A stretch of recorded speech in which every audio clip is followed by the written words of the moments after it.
I have a question. What sort of customer are we looking at? How prepared are we for the next customer or the future customer? The most probable answer will be develop the right products so that we can serve the future customer. Many will even jump and say, let me have the right digital products to serve the next customer.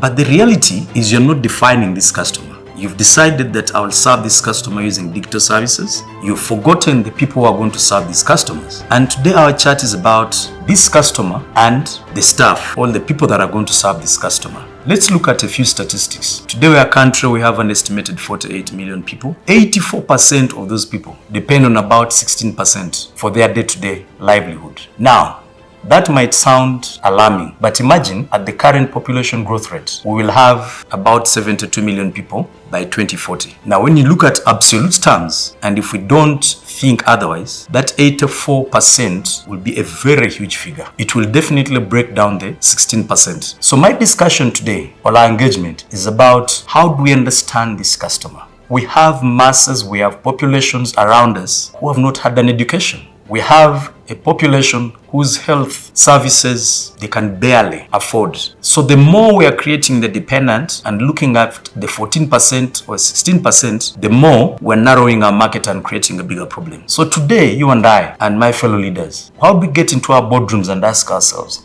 how do we ensure that this 84% drops? How do we support the societies we are in, on the communities we are in, to ensure that they have more educated people? Not only people will be employed, but people were able to find an income for themselves and reduce on dependability. Somebody will say there is no revenue, but I will tell you that the higher the number of people who have income, definitely the higher the number of customers who can afford to buy something just above the essential products or services. So join me in having this type of thought leadership. That's not about how we manage today. It is about how we manage the customers we expected to have. In the not so near future, 2040, for example, is not far from us as a country. It's barely 14 years from now, and we need to address this problem sooner than later. My next area of concern is our people. We set out goals at the beginning of the year and tell our people we need to achieve these goals. We might even give them the strategies to achieve these goals. But how many of us sit back to really think about what is inside this person?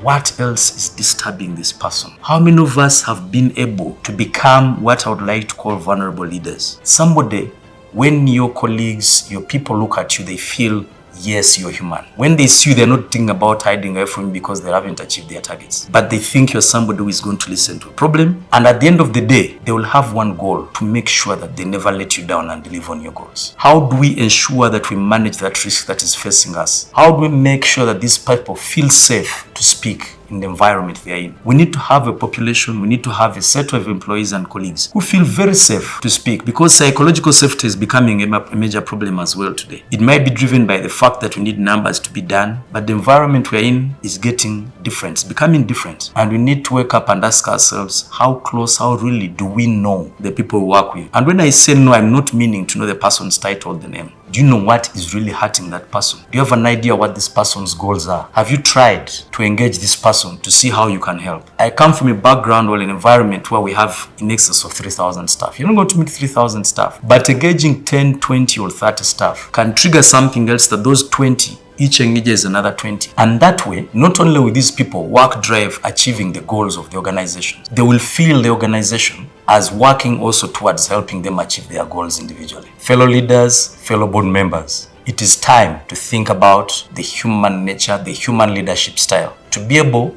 to achieve our goals, we need to ensure that we are with the people. These people wake up every day to deliver these results. We need to understand them. We need to know them. We need to be in their environment. That way, we will not only have very successful figures, but we'll definitely have a much more important, wider range, smiling environment and country, and eventually a continent and a globe. Thank you very much.